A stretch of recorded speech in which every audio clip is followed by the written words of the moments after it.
पश्चिम बंगालमधील निवडणुकीचा निकाल लागला। ममता बॅनर्जी यांच्या 15 वर्षांच्या सत्तेला सुरुंग लागला। भाजप मोठ्या मताधिक्याने या ठिकाणी निवडून आलं। ऐतिहासिक विजयाचं सेलिब्रेशन जोरात केलं गेलं। भाजपनं रस्त्यांवरती गुलाल उधळला, पण भाजपचं हे सेलिब्रेशन, हा आनंद फार काळ टिकला नाही, कारण निकालाच्या 48 तासातच रक्तरंजित घटना या ठिकाणी समोर आली। भवानीपूरमध्ये ममता बॅनर्जी यांचा पराभव केलेले भाजप नेते सुवेंदू अधिकारी यांच्या पीएची गोळ्या झाडून हत्या करण्यात आली आहे। भर रस्त्यात त्यांच्यावरती 2 अज्ञातांनी गोळीबार केला आणि या गोळीबारामध्ये त्यांचा जागीच मृत्यू झाला। या घटनेमुळे राज्यातील राजकीय वातावरण चांगलंच तापलंय आणि देशभरात या घटनेनं खळबळ उडाली आहे। नेमकं काय घडलं पाहूयात व्हिडिओच्या माध्यमातून। नमस्कार, मी अक्षता आणि तुम्ही पाहताय सकाळ।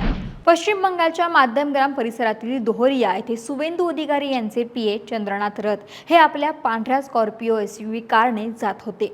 अशात एका निसान गाडीनं चंद्रनाथ रथ यांच्या गाडीला ओव्हरटेक केलं आणि चंद्रनाथ रथ यांची गाडी थांबवण्यात आली। इकडून दुसरी दुचाकी आली आणि त्यावरील 2 टोपी घातलेल्या अज्ञात व्यक्तीनं चंद्रनाथ यांच्यावरती जवळून धडाधड गोळ्या झाडल्या। या आरोपींनी पहिल्यांदा चालकावरती गोळी झाडली आणि नंतर चंद्रनाथ यांच्या पांढऱ्या स्कॉर्पिओ एसयूव्हीवरती 4 ते 5 सलग गोळ्या झाडल्या। चंद्रनाथ यांचं डोकं, छाती आणि पोटामध्ये गोळ्या लागल्या। अति रक्तस्रावामुळे चंद्रनाथ जागीच बेशुद्ध झाले आणि त्याच गंभीर अवस्थेमध्ये त्यांना खासगी रुग्णालयामध्ये दाखल करण्यात आलं।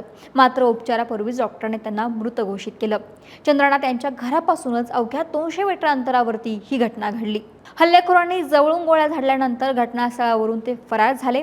असं म्हटलं जातं की हल्ल्याच्या 2 ते 3 दिवस आधीपासूनच त्यांच्या परिसराची त्यांची रेकी केली जात होती। हल्ल्याआधीही या दोन्ही गाड्या चंद्रनाथ यांच्या गाडीचा पाठलाग करत होते आणि घटनेनंतर परिसरामध्ये तणाव निर्माण झाल्यानं मोठा पोलीस बंदोबस्त तैनात करण्यात आला। वरिष्ठ पोलीस अधिकारी घटनास्थळी दाखल झाले असून हल्लेखोरांचा शोध घेण्यासाठी तपास सुरू आहे। दरम्यान हल्ल्यामागील नेमकं कारण अजूनही स्पष्ट नाहीये। या घटनेचे तीव्र पडसाद उमटताना पाहायला मिळतात। टीएमसीला पराभव पचनी पडला नाही आणि यातूनच त्यांनी हल्ला घडवल्याचा आरोप आता भाजपकडून होतोय।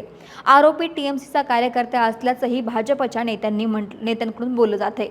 आता भाजपकडून या हत्या प्रकरणात टीएमसीच्या व्यक्तीचा हात असल्याचा आरोप होत असला तरी या खून प्रकरणाचे धागेदोरे आता थेट पाकिस्तान आणि बांगलादेशमध्येही असल्याची चर्चा सुरू आहे।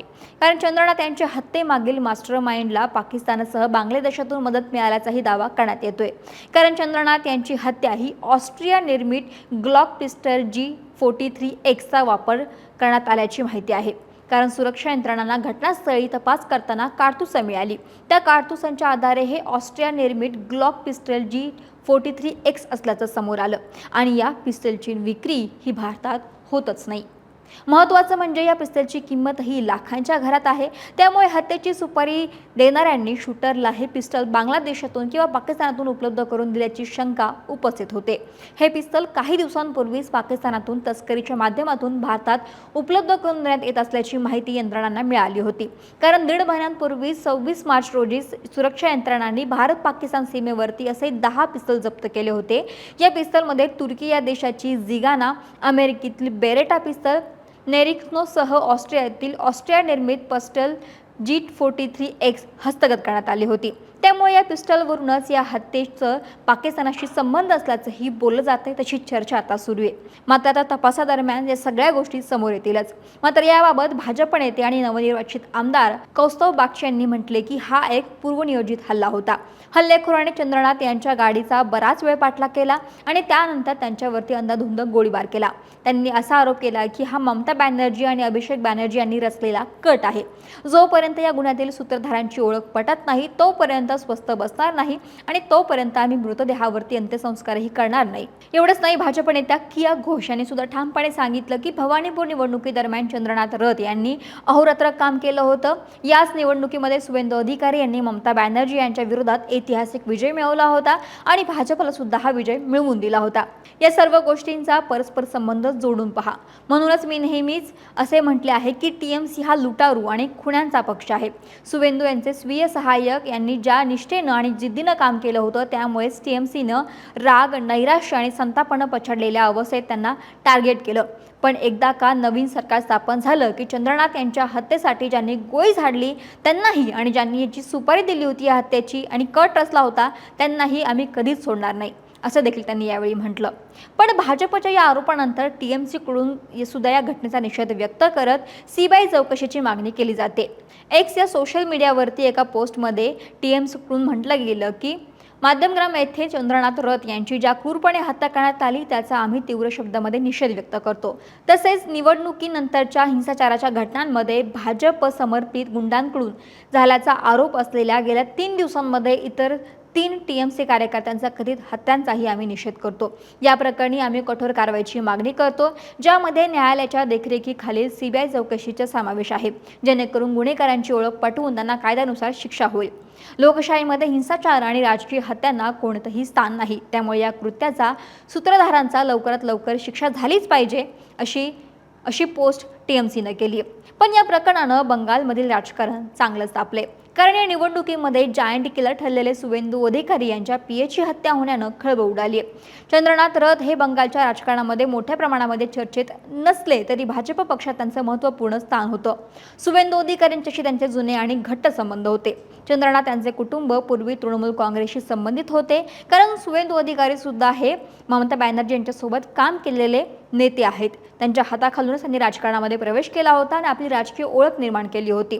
परंतु गेल्या निवडणुकीवेळी त्यांनी भाजपामध्ये प्रवेश केला होता. चंद्रनाथ रथ यांच्या आई हसीरथ या मेदिनीपूरमधील माजी पंचायत सदस्य देखील राहिलेला आहे. परंतु 2020 मध्ये जेव्हा सुवेंदू अधिकारी यांनी भाजपमध्ये सामील झाले तेव्हा चंद्रनाथ रथ यांचे संपूर्ण कुटुंबही भाजपमध्ये आलं. त्यानंतर चंद्रनाथ यांनी सुवेंदू अधिकारी यांच्या मुख्य टीमचे अविभाज्य अंग बनले. हे अधिकारी त्यांच्या सर्व कामकाजाची जबाबदारी सांभाळत होते.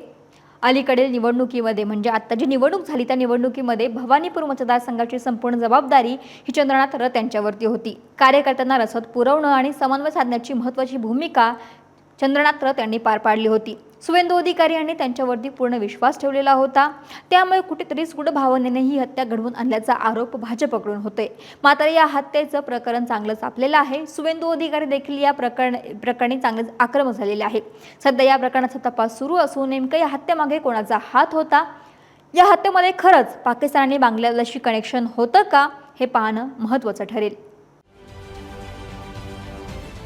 महाराष्ट्रातील सर्व बातम्यांचे विश्वासार्ह व्यासपीठ. सकाळच्या सर्व सोशल मीडिया प्लॅटफॉर्मला लाईक, फॉलो आणि सबस्क्राईब करा.